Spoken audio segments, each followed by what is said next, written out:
Sir, people belonging to the suppressed low castes were not allowed admission to temples of Lord Muruga, Shiva, Parvati and Vishnu till recent years, say the period of Gandhi. What consolation or compensation did Hinduism give to those people regarding temple worship? The so-called suppressed people of those days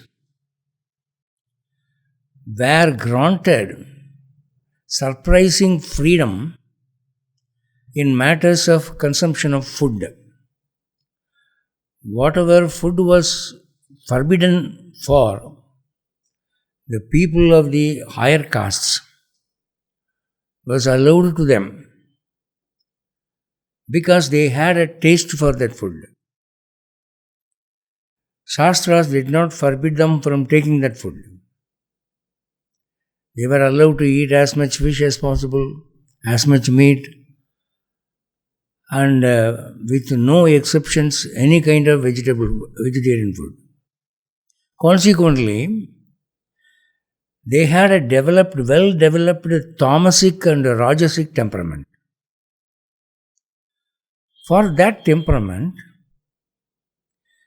they belonged to a frequency, a spiritual frequency, which would suit only to tamasic deities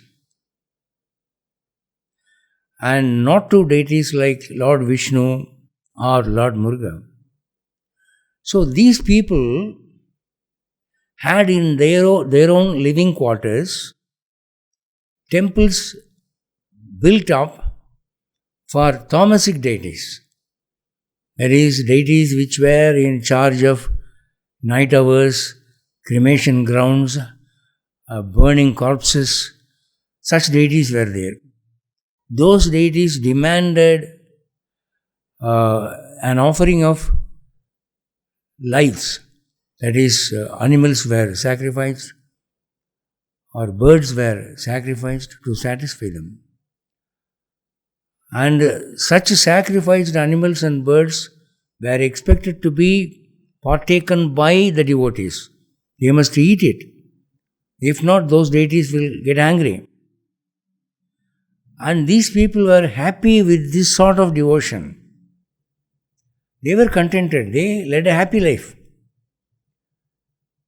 Forbidding them to enter temples of Lord Vishnu alone should not be considered as a cruelty committed to them. Depending upon the way of life, what they were allowed was enough for them and was suitable for them.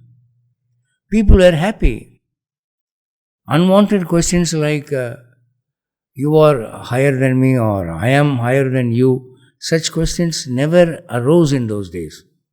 These questions were raked up by some selfish leaders of late only, say some 100 or 200 years. They had their own motives, personal motives. So it was not a problem in those days.